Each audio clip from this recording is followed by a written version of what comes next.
ציפו מאיתנו שאנחנו נהיה האדם החדש. הפרוטוטיפ של החברה האחת מתחדשת.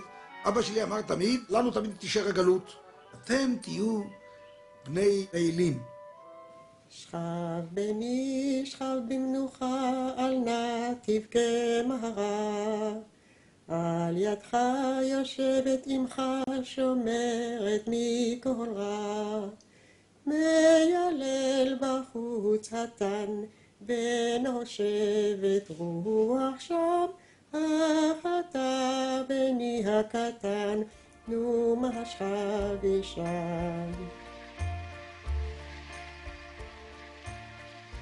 אני לא חושבת שיש אפשרות לשחזר את החופש הזה שהיה לנו. כי היינו בחברת ילדים, היינו חופשיים, לא היו מבוגרים שם.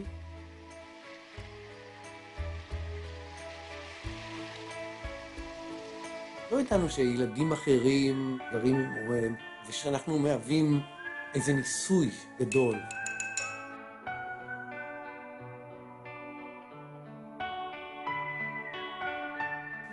הנה, יכול להיות שזה נשמע כפטיש. כן, כן, זה אתה. כאילו הייתי יכולה לחיות חיים שניים, הייתי בוחרת ליהנות ולהכיר מה זה חיי משפחה אמיתיים, ולגדל את הילדים שלי בעצמי. אין חיים שניים. לפעמים יש כוח מאוד מאוד חזק, גם לניסיונות שלא צלחו.